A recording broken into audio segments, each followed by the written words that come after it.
They're taking. Welcome back, listeners, to a new episode of the New Standard. And joining me, as always, is my partner in crime to my left, Neil Coulong. The Steelers are on the clock with the 14th pick. Clearly, there was a trade.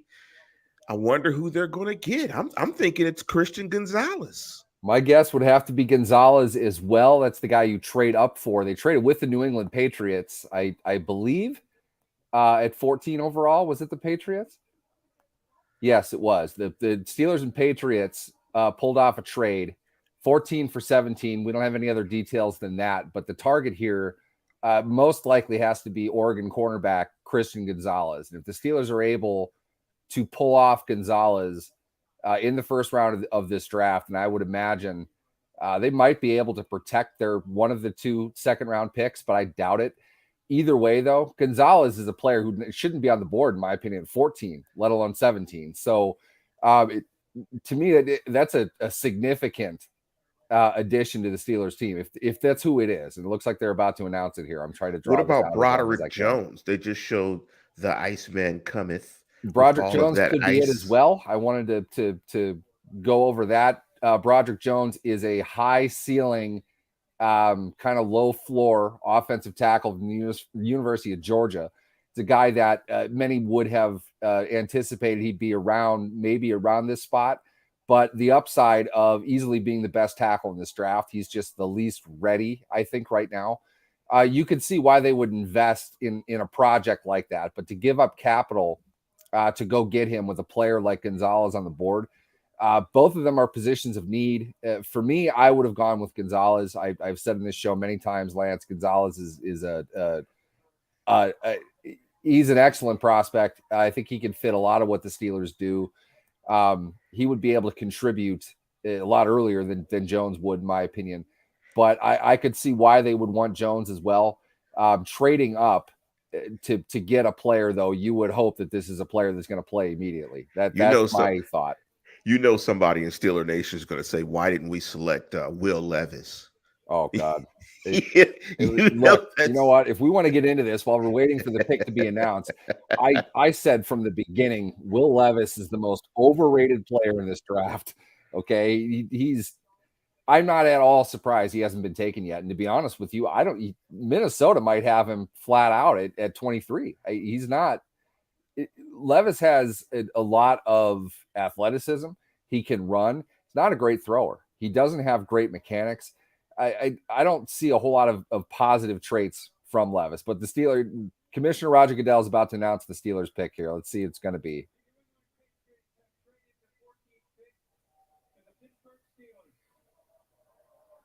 Broderick Jones. It is Jones. Offensive tackle from Georgia. Okay. Okay. Well, let me ask you this. He looks young. Like, wow, I'm looking at his face. He's very young, very inexperienced, but a great frame. Probably the best tackle body that was available in the draft. Probably the best athlete. Oh my God, he has braces, Lance. He's a high end prospect. There's no doubt. I mean, 6'5" and 3/8, 311 pounds. He's an aggressive player. He's big. He's a mauler. I mean, Georgia could do basically whatever they wanted to do on offense and defense, and a big part of that was the success they had on their offensive line. Jones is absolutely a part of that. I think he's a great prospect. He's got work to do, though. That's really kind of the message that I would stress more than anything.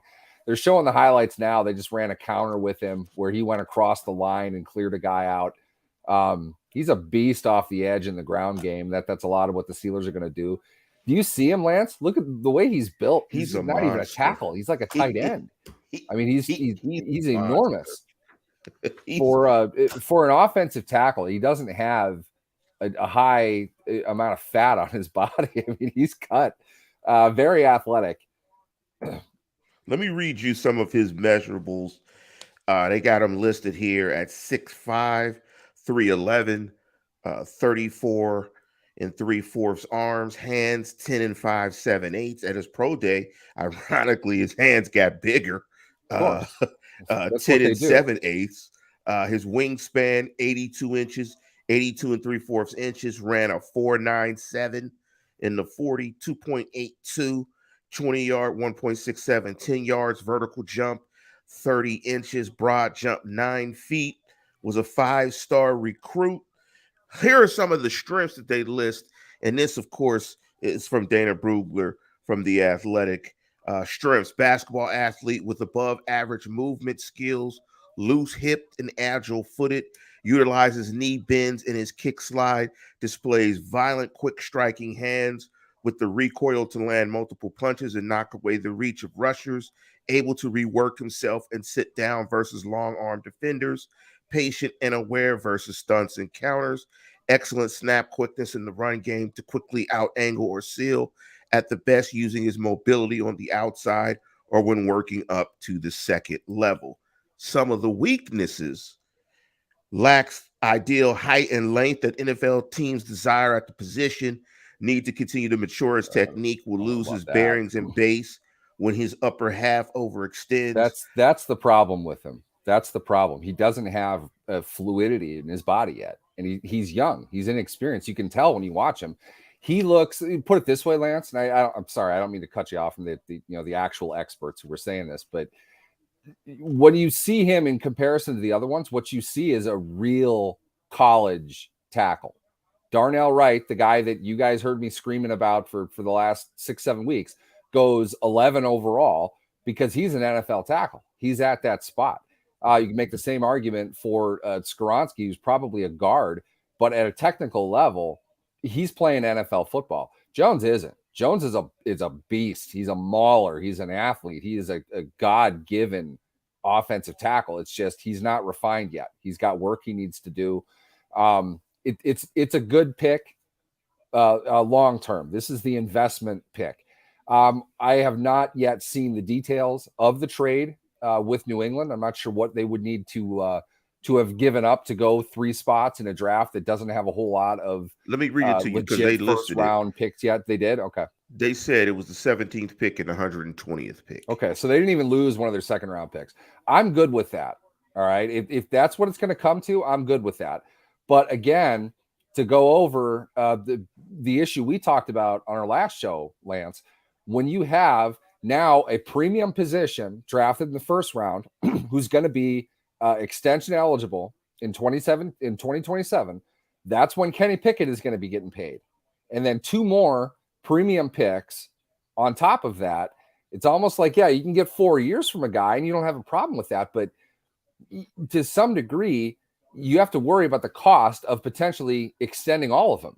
To put it simply, they're not going to be able to. That's a lot of money for teams that are not cash rich, which the Steelers aren't. It doesn't mean that they have no money. It's just you have to put all of guaranteed money away in escrow when you sign a contract with a player. In other words, Lamar Jackson signs a contract that has $185 million in practical guarantees throughout the 5-year life of the contract. The Ravens have to put $185 million into an account immediately in order for that contract to be executed. So it's a lot of money the Steelers would have to save up for. And I'm not saying that they can't do that. It's just less of a risk. But at the same time, if you're getting rid of the mid-round pick, which is the fair price for the amount of spots they're moving up for, to get a prospect like Jones, again, I don't want to say boom or bust, but we don't know where he is from a technical end yet. He's got as God-given a frame as any offensive tackle the Steelers have ever had on their team. That's the truth. You'll read about that in the coming days. To develop him into a real NFL offensive tackle, a lot of work he's going to have to put in. I don't know if he's a starter on day one. I think they'll probably throw him out there, but I don't know how good he's going to be in pass protection, in the ground game and inside zone. And dude's a beast. You're going to see him whip some people. So there's the positive side of this for sure.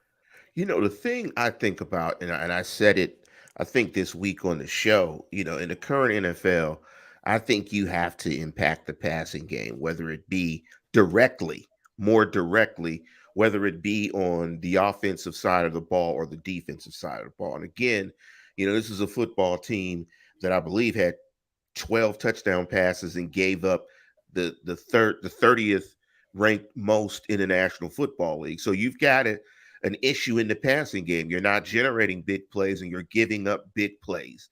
everything that I've heard about Gonzalez, and I've seen Gonzalez play in the Pac-12 because he's at Oregon. I get to see a lot of Pac-12 football, is that he was the best corner prospect in the draft. Great physical traits, great physical skills, smooth, fluid, a young player. And like we talked about on the last show, the Steelers' first selections overall average roughly about 850 snaps. And if you're going to play 850 snaps, you're probably the starter. And unlike many other positions, the offensive line, you're not going to sub out for certain things. You're going to be playing down in, play out. So it's very interesting. This is a young player, sounds very much like a development player. But to Corey Hatcher's point,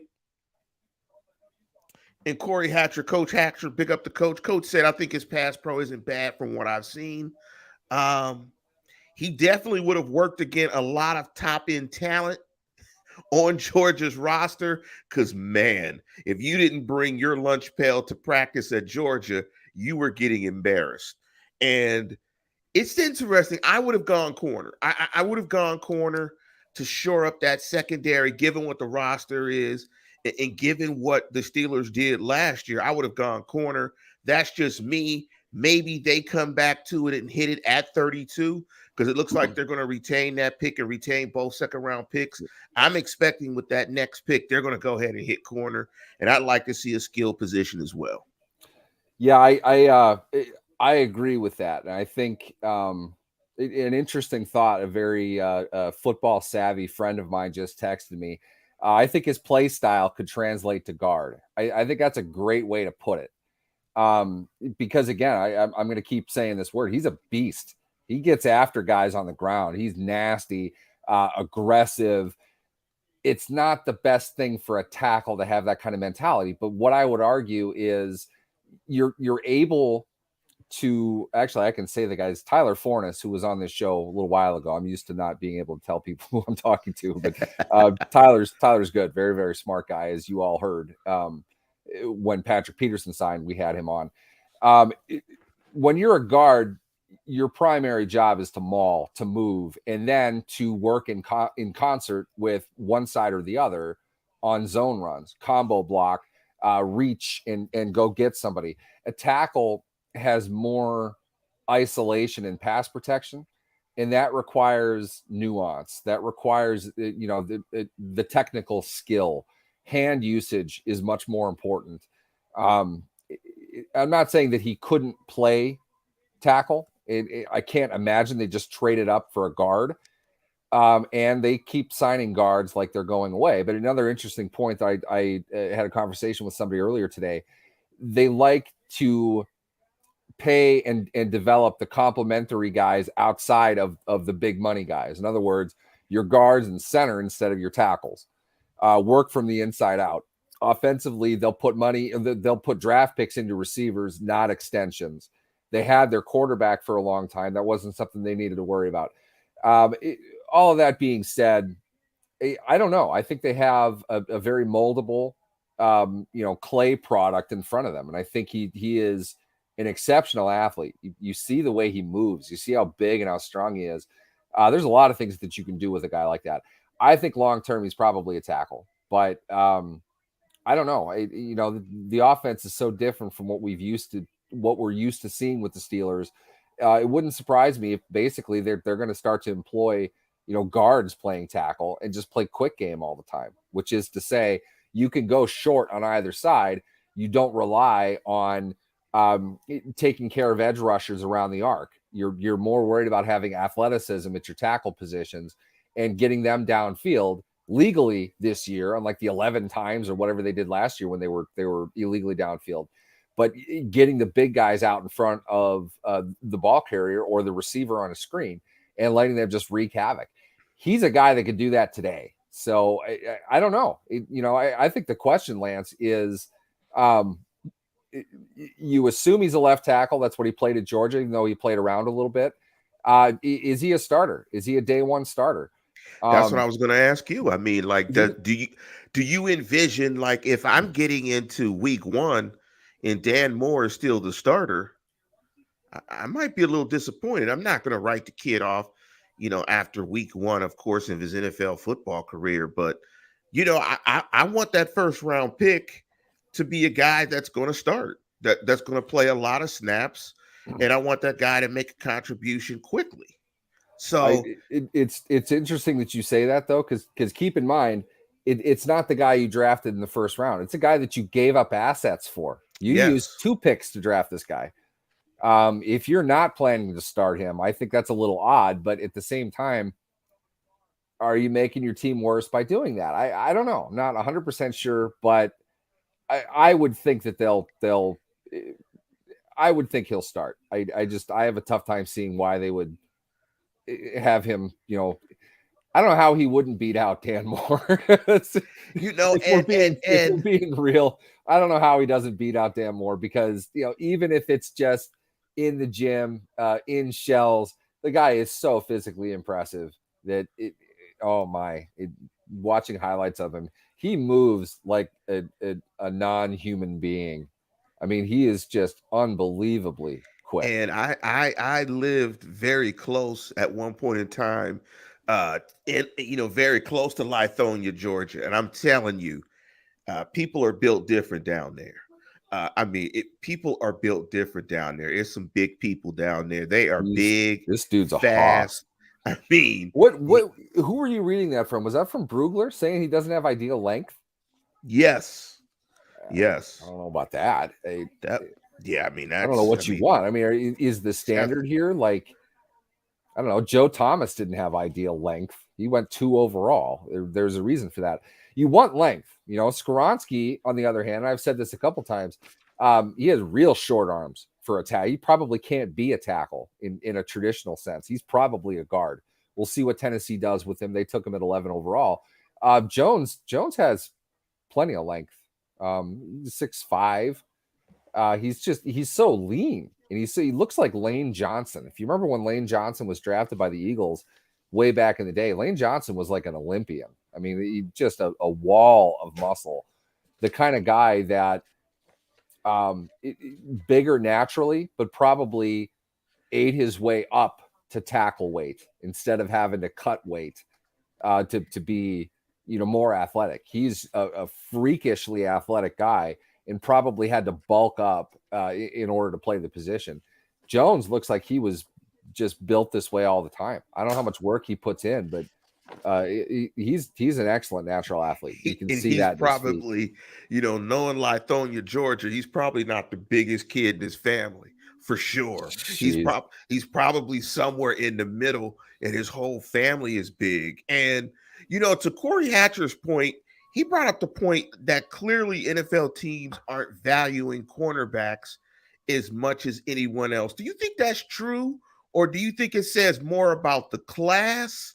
Or because that's interesting. I thought you would have more, you always figure the quarterback's going to be a run on a quarterback, it's going to be some run on some pass rushers and some corners. It's weird to have some of the prospects to read about in this year's draft, and there hasn't really been a run on corners. Maybe there has been since we started the show, but that's kind of weird. What do you think? Is Corey on to something? I honestly, I don't know. First, sorry, I got distracted by Corey's question. You don't see linemen without braces. They have to wear braces in college, so I'm not sure what that's actually a really good question. I don't know. I didn't hear anything about any injury issues. But yes, to the question at hand here, the fact that Witherspoon right now is the only one who's gone, although I have now heard that Forbes is about to get drafted ahead of Gonzalez.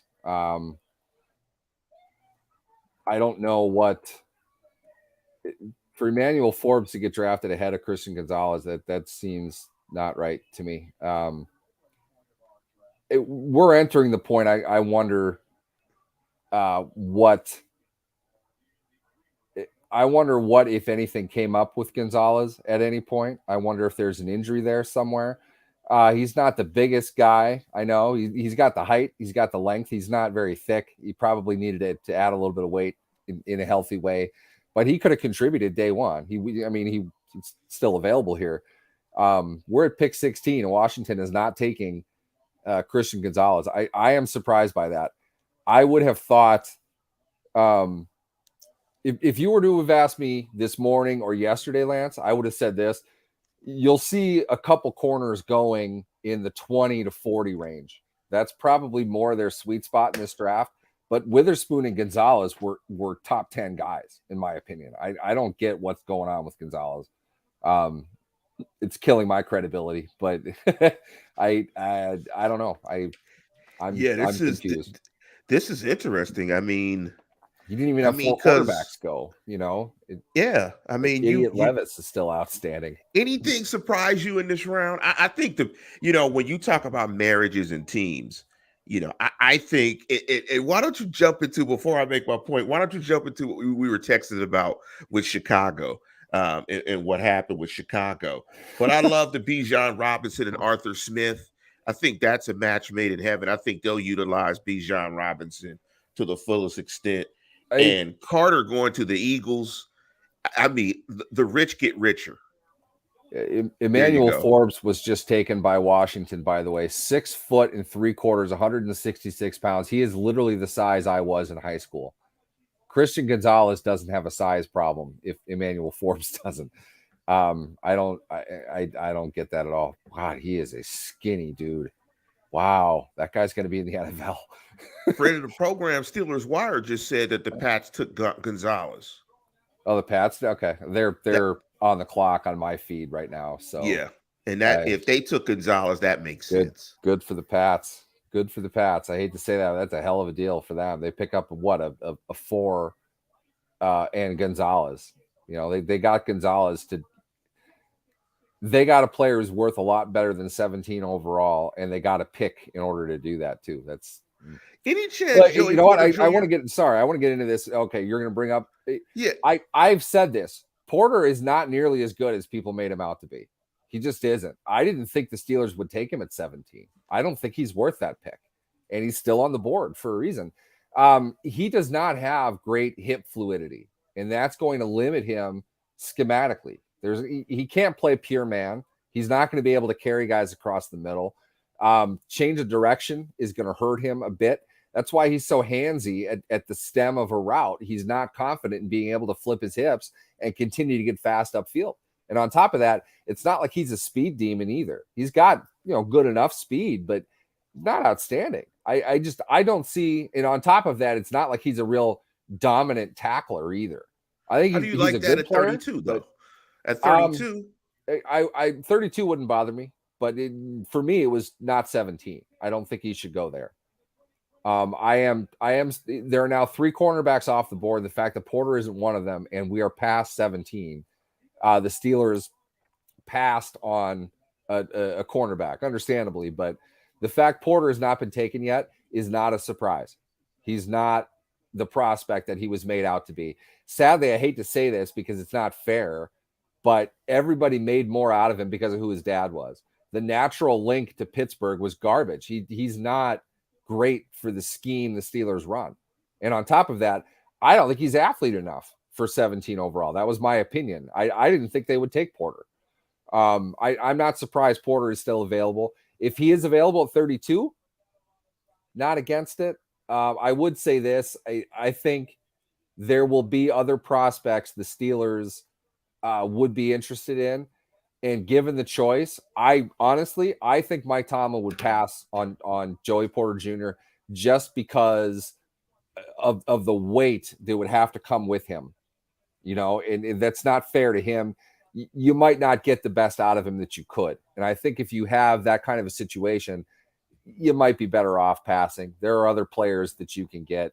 They need a cornerback. If it's clear and obvious that Porter is the best player on their board that they want there, they'll take him. But to be honest with you, I don't think they will. And it wouldn't surprise me if he goes, Vikings need a cornerback at 23. If Levis somehow gets drafted here, I don't think that he will.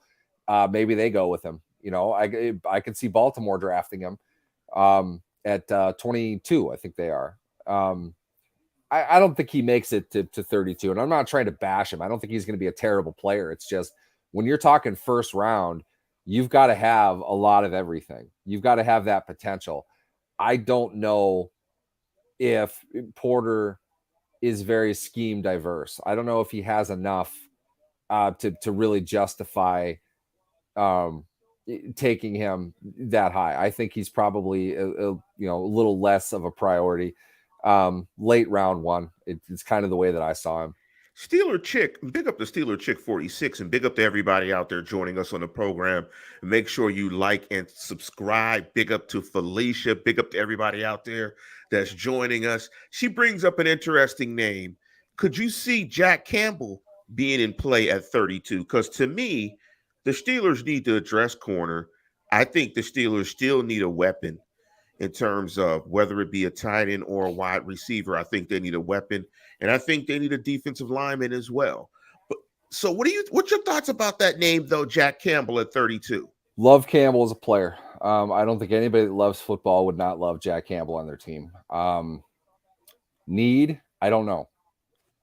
We got into this last time in the comments. I'm not sure who it was. If it was Corey or somebody else. Inside linebacker is not a marquee position, and they just signed two of them. I don't think that they would spend a premium pick on a rookie when you just built that depth up. You still have Mark Robinson. That said, you don't have a dude there. Going back to my point about the money, a little less of a financial investment in an inside linebacker. Granted, you've got Roquan Smith, you've got other inside linebackers, middle linebackers that are getting paid nowadays. Campbell, in this type of a defense, would have to cover quite a bit. I don't know if he could earn his way to that kind of level, if that makes sense. So maybe it's a little bit less of a risk in terms of future financial cost. He's an impact guy. He would start day one for sure. I think he would be better in year one than Broderick Jones would be, maybe year two as well. A very solid all-around NFL-looking player right away. Big kid too. He's going to make whatever team he's on better. He's that kind of a player. He doesn't have all that high of a ceiling and doesn't play like a real impact position. That's my take. Yes, thank you, Robert Cotting. Darnell Washington. Have you seen this guy, Lance? I have not. Another Georgia player. He's the tree-like tight end that wears number 0. Okay. Yes, I have.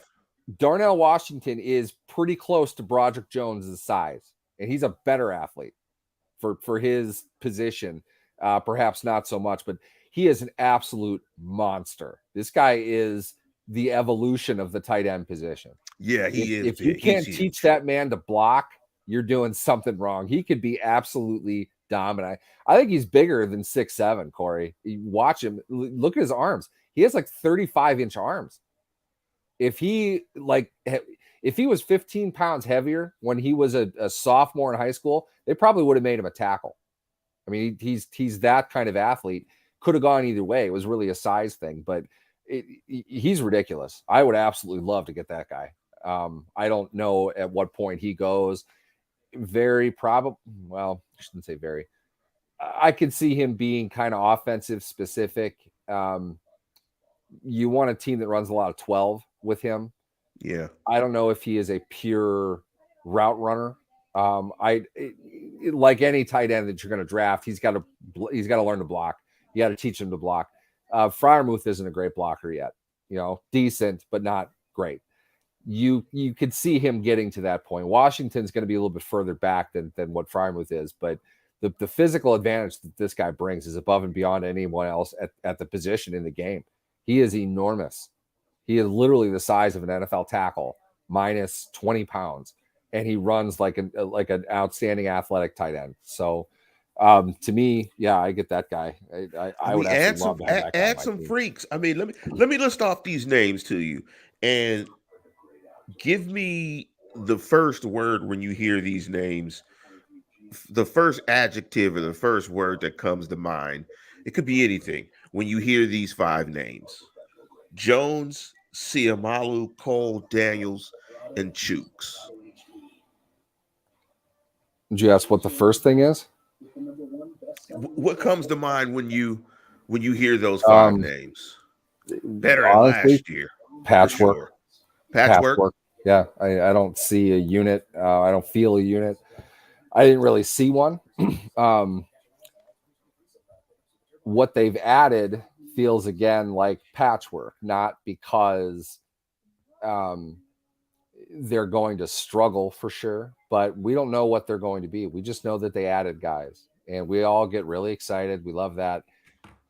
How are they going to come together? And now we got another one, another new one. So this is another year with 2+ new starters in their offensive line. If we put Jones into that spot, I'm not against it. I'm just saying we don't know yet. Jones is easily the least technically supreme of all of them.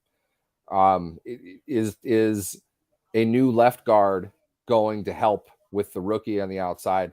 Maybe. I don't know. It's got potential, but we don't know what the product is yet. They still have work to do. Let me ask you this before we get out of here. Um, that 30-second pick, is there a name in mind you got of Now guys it's still Washington, available? baby. Huh? Now it's Washington, baby. You got me off the cornerback train. Now I want a tight end.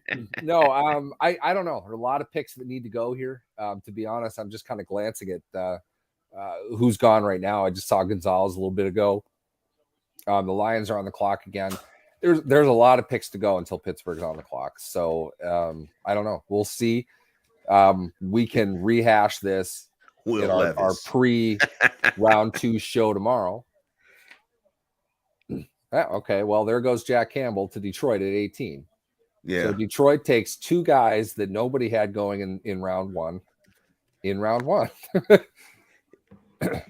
But Campbell's a fun player. I can definitely see why they would want to draft him. The way he plays the game, I think Detroit kind of doesn't really care about rounds so much. I think they want their guy. That's interesting. Do I you don't. do That's you want to interesting. publicly apologize to the Chicago Bears? Yeah, sorry, I totally got off at that point. What I had texted to Lance earlier was I've been ripping on the Bears since the Claypool trade. I think for justifiable reasons. It's funny that there's a guy that goes to my gym who is a beat writer in Chicago. He kind of travels between Chicago and Minneapolis. He covers the Bulls. Somehow or other, I came across him at the gym, and we talked, about all things. It turns out he's a Steelers fan, and he absolutely hated the Claypool trade. So he's a very smarmy guy on Twitter. He's great, very familiar to my own style when it comes to interacting with people in social media. But he gets into it with Bears fans all the time, and they're completely delusional about what they think Claypool is, how good he is, what he can do. It's like you don't know anything about the guy. You obviously don't. You haven't seen him. So I've been adding to the fun of ripping on Chicago for several months. The Steelers and Bears are alleged to be talking about the 9th pick, which we can say was true now, considering the Bears ended up trading the 9th pick. They were obviously interested. The Steelers were obviously interested for somebody. Maybe they just like what the Eagles gave him better. I don't know. We talked about on the show how bad it would look to pull off a second trade with the Steelers, to have basically flipped your higher value picks with Pittsburgh to get Chase Claypool. Not a real great look. Maybe that's why. I don't know. But the point is, the Eagles draft at 9. The Bears go back to 10. And with that, they take, right? It was 10, wasn't it? Yeah, the Bears draft at Yes. 10. Eagles then take in my opinion, the best player in the draft in Jalen Carter. And then at 10, the Bears take my guy, Darnell Wright, the one that I wanted the Steelers to take at 17. So it's kind of like okay, touche, Chicago. I see how you're doing this now. They said, we hear You you win talking this about us, round. Neil. You got to pick to take my guy, my secret guy that I've been banging the table for the last month. But it's solid move. I see why they did it. They got a good player out of it. They got another pick out of it. I don't know why people don't want Jalen Carter, but he's going to make you pay. Yeah, and they put him in a position where he's with teammates So there, and he's got some grown men that he's with as well on that defensive line, in Cox and Graham. He's with some teammates, so I think they're going to put their arms around him, and I think that's going to be a fantastic pick. That's just the case of the rich getting richer. The only thing I didn't want to see is I didn't want to see Bijan Robinson go to the Eagles. I mean, that's what I was hoping, because if he went to the Eagles with Jalen Hurts, that would have just been scary season, like Drake said, all over again. But I know. What time do we get started again tomorrow with the second round? It starts around the same time. An hour earlier, I believe. I think Okay, about 4 o'clock. Elijah Cansey to Tampa Bay at 19. The Pitt product, great player, great addition for them. That's a tough interior line there in Tampa Bay that they'll build. Elijah You know, Cansey is a great player. I think he will do very well in the NFL, and that's a great team for him to go to as well. I just hope whatever they do in the second round with those picks in the second round, I think they have to hit uh, cornerback, in either defensive line or a skill position. I still think there's needs at all those places. And, there's still, of course, some exciting prospects out there. I'm not going to put names to the positions, but if I went to sleep and woke up on Saturday and they took a place kicker and a long snapper, I'd be upset. But I hope I don't wake up and they take another guard and a safety or something. I think there are some clear needs on this roster that I think that they can address, and of course, coach these guys up, and we'll see what these guys are. What are you looking for in these second round picks? What positions would you want the Steelers to target? I really think they need a cornerback. I can't say that enough. The fact they were able to pull off the move they did to get a highly rated tackle, arguably the last one that was worth a first round pick, it shows the level of priority that they put into that position. For Tomlin to say we don't have any holes yet, bullshit. We can see now that that's not the case. You just traded up to take the last tackle that was worth anything. Yes, for 30 picks. Exactly. That's a clear admission that they have holes. You obviously knew that you had a hole that you need to fill. They might feel differently just because of kind of the general availability of veteran cornerbacks in the free agency market. They've got 3 of them now. They obviously seem to like that. I don't know if they can get away with that forever. You have to bolster that with some cheap talent that is playing. I think you have to target a cornerback. I have a real tough time thinking 32 is not going to be a cornerback, but it totally depends on who's there. Don't write anything off at this point, because you can't be sure who's going to be available. They have a good idea of who they want to pick from, but I'm looking at 1, 2, 3, 4, 5, 6, 7, 8, 9, 10, 11 more picks until the Steelers are on the clock to start round 2. So my guess would be cornerback, just because we haven't seen a run on them yet. I think there are a couple of them that probably better fit a second round profile. Who will be available. Wouldn't surprise me at all if that's the direction they go. Julius Brents, the kid from Kansas State, the Condor guy, it's like an NBA 3. He really long, very athletic, very smooth mover. Needs a little bit of work. I could see him being a second round pick, but the type of guy that Mike Tomlin would be interested in. My thought was round 32 is probably where he would go. Wouldn't surprise me if he's their guy. I'm not going to make a prediction, but that's the level of player I would expect him to get if he's there, which I would think he would be. Kelly Ringo, another big cornerback. These are good, solid prospects with some pretty good upside, but some warts that they need to cover up. So the corners that are gone are, correct me if I'm wrong, Gonzalez, Witherspoon, Banks, and Forbes. Did Banks go? No, he might not have gone. I might have been mistaken him for. Latimer, you're still watching, aren't you? Did Banks go yet? I haven't seen Banks. Okay, Forbes. Banks is still around. So you still have Joey Porter Jr. You got Banks still around. You got Ringo. Yeah. Hey, another thing too is Steve Avila, the pretty highly rated center out of TCU, was rumored to be connected to the Steelers. It's an account on Twitter, ML Football, that tipped me off to that. I didn't hear it, but I think it's interesting. Yeah, that There's would definitely be. a fit there. He's a mean dude.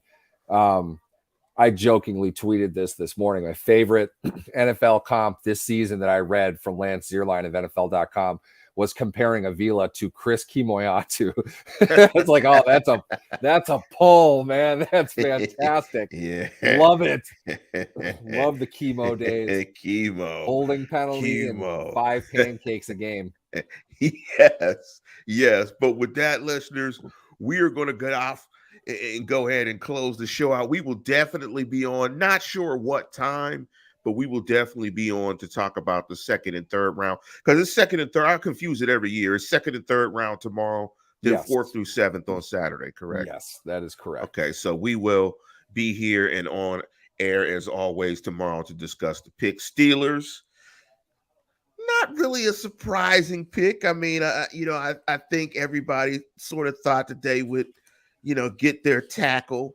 Not necessarily know which one, but I think it's one of those picks that, if you're a Steeler Nation, you kind of just say, okay, we're building the foundation from the inside out, and we'll see how this goes. I mean, when you pick tackles, you don't necessarily, it's not like getting an AMG for Christmas or something like that. But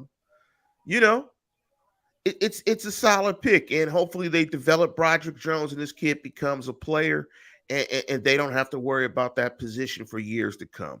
But with that, we're going to go ahead and conclude the program. And always tune in, tell a friend, and subscribe.